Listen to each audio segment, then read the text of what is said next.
What's up, guys? Welcome back to Foeonthefights. This is the predictions review of UFC Fight Night Blaydes versus Aspinall. And oh my goodness, it was a pretty okay card.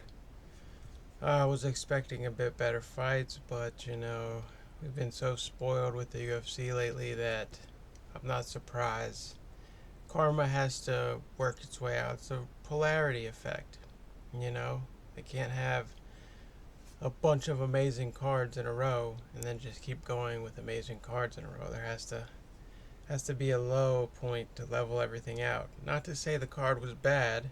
It's not what I'm saying, but obviously we had the terrible injury in like the first 15 seconds with Tom Aspinall blowing out his knee. I'm not sure exactly what's going on with that, but we'll touch more to that at the end. But let's get right into the predictions. Fight number one. I'll just say before I start, I went 8-6, 8 wins, 6 losses on picks, and yeah, pretty decent night. Not my best, not my worst, but anyway, let's get into the fights, guys. Claudio Silva versus Nicholas Dalby. Now, Dalby, this was a pretty close fight, pretty hard fought fight for Dalby. I wanted Dalby to win. I'm a huge fan of him because he's just a straight Viking. Dude's a savage, beast. But I picked Claudio Silva because Dalby just can't seem to get a win together. I mean, he has wins in the UFC, but they're like he loses, then he wins, then he loses, then he wins. And I'd like to see more. I'd like to see him put a streak because I think he's an awesome dude. He's the epitome, or what, I don't know the word I'm trying to say, but he's what you think of when you think of a Viking, modern day Viking in the UFC. Like, he's the new Emil Meek, who was the Viking dude, who I think is out of the UFC now. I haven't seen him fight in some time. Haven't heard anything about him in some time. Oh my god, my voice. I'm sorry about that. My voice is my lungs and my voice they're kind of fucked up for the past 7 months, so I'm trying to get through it. I haven't even talked much, so it's not like from lack of or from use. It's just literally something going on where I think I'm dying very slowly, but hey, it's okay. Only 4 or 5 viewers will miss me if I do die. That was a joke.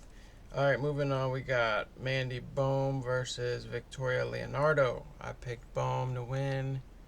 I wasn't familiar with her, but I think it was Boom's debut. Victoria Leonardo has lost twice in her last fights in the UFC, so I was just thinking the new prospect's going to come in here and get it done. But Victoria Leonardo, she got the job done. Unanimous decision. I'm going to be honest, I didn't see much of this one. I was trying to put together my soundbar, which arrived right after the first fight, so I was doing that. But anyway, that's 2 wrong in a row. Not a very good start, but fight number 3, I redeemed myself with a win. I picked Jai Herbert, and this was a very close one as well. I also missed a good portion of it. From what I saw, Jai stayed on the outside, did pretty decent. Kyle Nelson couldn't really get any success going. I thought his best chance of winning would be to land clean on Jai's suspect chin, but hey, Jai, he got the win there. Stayed tough, ate some shots, his chin held up from what I saw, and I think he utilized some the grappling to win the second and maybe the third, one of those 2 rounds. But yeah, I think he got 2 out of 3 rounds. So not bad. I know Jai Herbert needed a win. Guy coming off like 3 straight losses, or maybe a 1 win in there, I forget. But I remember he got knocked out cold against Francisco Trinaldo. These guys look like lightweights out there. I think they're at 170, so maybe they're just super small welterweights. But yeah, my uncle was passing by and he's like, "What are these guys, lightweight?" And I was like, "Nah, I think they're 170." But then I was like, "Wait, are they lightweight? They look kind of small." Anyway, So I got that one right. Then fight number 4, we had Muhammad Mokaev versus Charles Johnson, the prospect of the night. Muhammad, he gets the decision win. Props to Charles Johnson. Dude was just defensive the whole fight. He was just one step behind. Mokaev was trying everything to get him out of there, and the guy just would not submit, would not make any mistakes. He did a pretty good job, so credit to Charles Johnson. I think we probably see him again. I doubt they release him after that because he went the distance with the 8-0 now. Muhammad Mokaev, the prospect. I think this was at flyweight, 125, if I'm not mistaken. So yeah, interesting to see what he does, man. The guy's like a mini Khamzat. They were talking about his style being similar to Khamzat with the constant pressure on the ground and the back taking and the just everything. Very impressive young man. So keep an eye out for Muhammad Mokaev in the future. And then the next one I got wrong. I picked Marquand Amirkhani. And it looked like he might have had a chance in the first round to get a submission. I forget exactly what happened, but I think he might have had him in some kind of trouble. Maybe it was a choke, I forget. I could be completely off here, but I'm trying to remember this fight. What happened? I'm drawing a blank, but Jonathan Pierce, I got it KO TKO, obviously. I think it was with strikes and elbows. Yeah, he just, Marquand was like, just getting battered, man. Oh yeah, that's what happened from the get-go, man. Marquand, every time he made an entry, dude landed like 15, 20 elbows, down elbows like Johnny Walker, Ryan Spann style, I think. And yeah, it was pretty nuts, man. Marquand, credit to him. It's like, why guys stay in that position and just eat all those elbows is beyond me. Like if I catch 2 to 3 to the temple, I'm getting out of there. I mean, you're just sitting in a fucking dead zone. You're about to be fucking put out. I mean, it's literally elbow on temple, over and over. Like, get out of there, dude. But he was keen on getting that single leg. I think he was on a single. But yeah, it was pretty good grappling exchanges in the first round. And ultimately, I think might have been the second round, I forget. But yeah, Jonathan Pierce was just too much for him. Just put it on him on the feet, and Marquand could not swim. He just started to drown under the pressure, and eventually the ref had to save him. So, unfortunate one. We got that one wrong. Now, next we have another one I got wrong. Charles Rosa. Man, he deserves credit. This guy is tough. He does not go anywhere in the fight, even if he's losing the whole 3 rounds. I'm surprised at the end he had his hand up. I mean, that just shows he's a warrior, believes in himself, because he clearly got outclassed for 3 rounds. And to even have a remote thought that you won the fight is just baffling. But props to Rosa.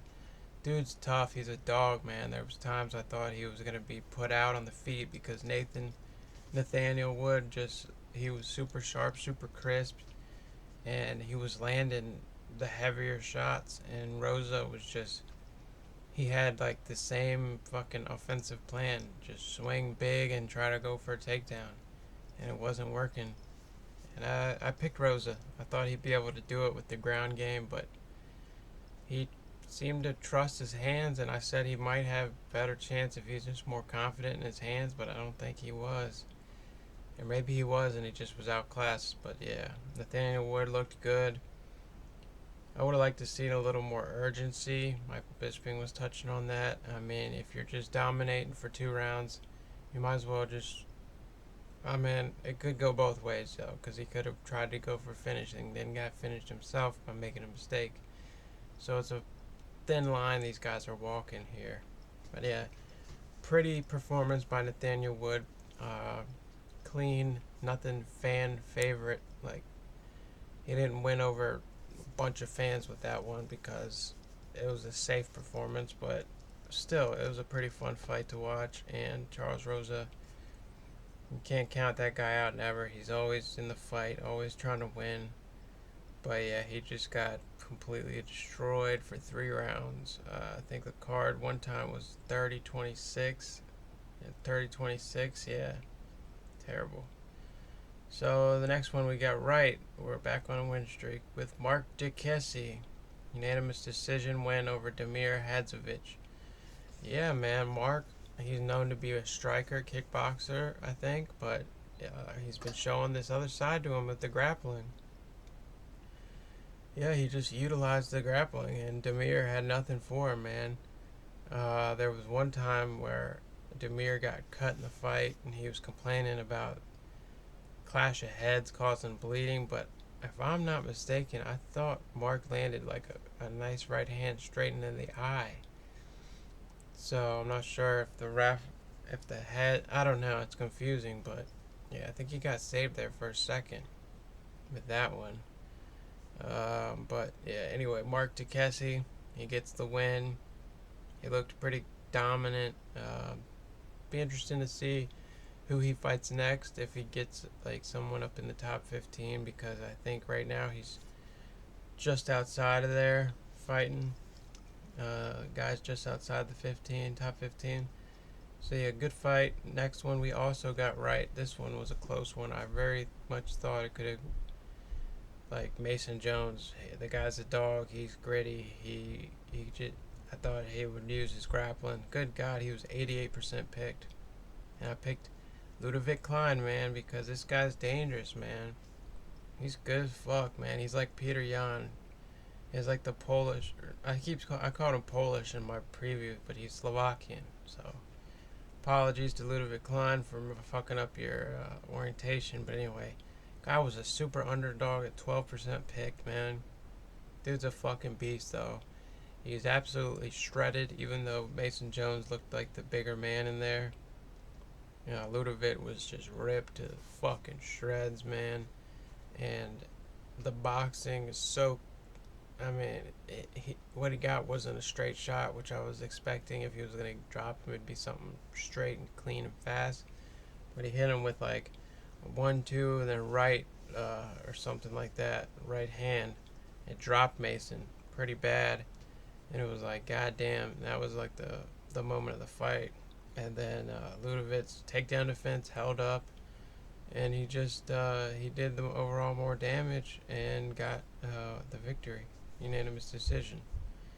And Mason Jones, damn, Mason Jones must have been undefeated, because it's saying right now he's 11-1. So that must have been his first loss. That's probably why he was such a big favorite, man. You gotta know, man. I think Mason Jones is from Wales, same as Jack Shore. He was undefeated, so if that's true and that's the case, that's 2 UFCs in a row where we see a Welshman lose his undefeated record. Interesting, man. Interesting. Okay, the next one, boy, was this fun. Paul Craig versus Volkan Oezdemir, man. I don't know what's going on with Volkan in this fight. I don't know if Paul Craig had him under some kind of druid spell, some old Scottish magic or some shit, but he made Volkan like, it made his striking look like it was trash, man. And Volkan's known as a beast striker. And I mean, the amount of times Craig just dropped down to his back in hopes that Volkan will follow him down had to be in the 20s. I mean, every takedown attempt, it was so odd. He'd shoot it on the hips, and then he'd just stay stationary on his knees, like trying to pull him in on top of him, which is outrageous. You never see that from anybody. It's always takedown is done for the prime reason to get in top position on the ground. That is the most advantageous position following a takedown, and Paul Craig just fucking throws the book at you like, fuck that book, I'm writing my own shite in fucking Scotland, and I like to drop guys right on top of me. And yeah, it was fun, it was interesting. He was threatening submissions the whole fight, could never get anything of purchase, and Volkan, yeah, he just needed to trust his hands, man. I think from the get-go, if he would have just trusted his hands and just threw hard, he could have probably knocked Craig out in the first minute, to be honest. But Craig, man, props to him. I'm a huge fan. I wanted him to win, but I picked Vulcan in this one. And yeah, Vulcan got the win. Unanimous decision. Which is nuts. I thought Vulcan landed something big, but I guess it did go to the decision. I thought he finished it for some reason. I don't know. Crazy though, man. Paul Craig is he's a sleeper, man. He's one of those specialists. Like, you can't count him out ever. The guy can be knocked out on his feet and just fall into something and wrap you up and just have you tapping in a couple seconds. I mean, that's what makes him so fun to watch. That's what probably had him as the favorite. Good God, I don't know how. He was a 66% pick favorite on ESPN to 34% for Vulcan, which is wild. Because on paper, you would think Vulcan would be, the roles would be reversed there with the odds. At least on ESPN. I'm not sure what they were on DraftKings and all the betting stuff, but then next I picked Molly McCann. Molly did it, man, against Hannah Goldie, the chick who makes me look like a shrimp, because that chick is jacked. She's also low-key type bad as fuck. My boy, he was hitting me. I'm trying to get my friend into MMA, and I am kind of, but he was like, man, this chick's low-key bad, son. Hannah's gonna win this joint after like the first minute, because she had her in the clinch and shit, and I said, bro, just wait. And sure enough, like a minute or two later, Molly just puts it on her. Fucking spinning back elbow fucks her up, man. What an awesome, tenacious finish by Molly McCann. You know she had that extra ump from the British crowd, man. Molly should have to fight in London every time, because I think that's truly what brings her fully to her top potential. And I mean, it would be fun to see Molly McCann versus Valentina Shevchenko in London. I mean, I don't think she's up for it. I don't think she's on that level yet. But just as for like a fan favorite fight, that would be nuts. Just to see, what she could do. But I think a more smart test would probably be Molly McCann versus Lauren Murphy. She just got the win over Misha Tate.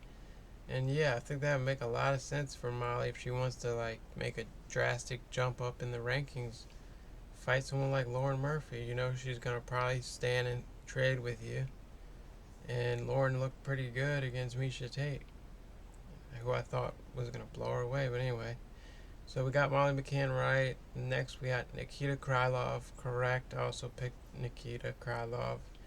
He was a 40% pick. Gus was 60%.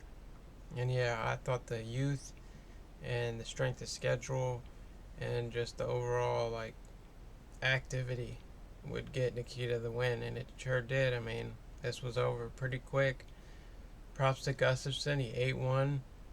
He ate a couple good ones. Chin held up, but then, Nikita, they were in close, and Nikita just fucking caught him slipping, man, with a clean hook, I think it was, and Gus, yeah, just he couldn't take anymore. Yeah, Nikita got the win, man. Nikita's dangerous. I think that loss to Paul Craig was a fluke, man. I think he just underestimated Craig's ability, and when he was just resting on top of inside Craig's guard, that's a mistake he made, because Nikita is dangerous. I do believe that. He's a dangerous guy. He's kind of smaller on the small side for the division, but I like to see him keep going on a win streak, for real. See if he can't maybe get into title contention one of these days. Maybe later in the year if he gets another big win or two. So yeah, keep an eye on Nikita Krylov. Dude's dangerous. He's like an assassin, son. And next I picked Paddy Pimblett against Jordan Levitt, and boy, he didn't run through him, lad. It wasn't over in the first 10 seconds like he said. Yeah, this guy's mad. I can't do a fucking Paddy because I start talking like Conor McGregor. That's just every time I want to go British, I always throw an Irish accent on there. Anyways, this looked pretty competitive at first. Uh, Levitt had some success in the grappling, but then Paddy just was better, and he ended up locking him up in that body triangle where he trapped the arm. Super slick stuff, very impressive. And then he just got the choke, and Jordan couldn't defend with one arm, so he was forced to tap. And I was so happy to see him lose, because, I mean, you can't lose to a guy. I mean, nothing's wrong with gay people or gay fighters, but I think Jordan Levitt is a gay man. I think he's married to a woman, but still, you could still be gay and be married to a woman. Just ask my mom's husband. He's fully gay. And they're married anyway. But yeah, so that would have just sucked to have him twerking over you in London. Like, no way could that have happened. No way would Paddy let that happen. And it showed. He had some adversity, but he ultimately got the submission and teabagged him. And Jordan should have just sat there and taken his teabag, man. He tried to stand up too fast. Kind of ruined Paddy's moment, but oh well. And then next I got Chris Curtis. So wrong, man. I mean, you could tell the frustration in Chris. He was just like, come on, Jack, let's fucking fight, man. Stop running from me. But to be fair, Jack's not, he's not a stand and bang guy. He's not a power guy. So I think he used his strategy like he has in the past, where he sticks and moves, picks you apart. Surprisingly, he didn't go for any takedowns, but to be fair, he didn't really need to. He was safe on the feet. He was doing what he needed to do. Chris was super frustrated, man, but like, you're fighting him. Like, I wanted Chris to just run into him. Like, if you can't catch up with him and he keeps getting away on the feet, just fucking ram into him. Clinch up. Get in the clinch, man. Do some damage there. Get up close and personal. Make it a fight. But Chris was just like, I'll just stand here then, see if he comes to me. And Jack's like, I'm not coming to you, motherfucker. I'm way up on the scorecard. Like, you can fucking stand over there all you want. We can let the time run out from right here. I win, because I'm up. So, it's not what the fans want to see. We want to see a fight. We want to see him throw down. We want to see Jack the Joker do some damage. But he would have got knocked out if he played that game. So he played it smart. He got the win. Surprisingly, Chris Curtis is a favorite here on ESPN. But yeah, Jack got the win there. And props to Jack. I missed that one. I should have probably picked Jack, but I picked Chris Curtis because I thought the action man was gonna bring the action. But nope. He just couldn't catch up to Jack, who was running on his bike. And if you want to criticize Jack, then you can just as well criticize Israel Adesanya, because he did the exact same strategy against Jared Cannonier. So if you're gonna hate on Jack, you gotta hate on Izzy then. Anyways, so here next we have, last but not least, actually last and least time, least anything, because this fight was over in 15 seconds. Curtis Blaydes versus Tommy Aspinall. They called it a KO TKO. I hate when they do that. It was a freak injury. But to be fair, I think Tom came in, he looked like his experience level really showed, because he came in throwing heavy, but he wasn't very smart. His chin was up in the air.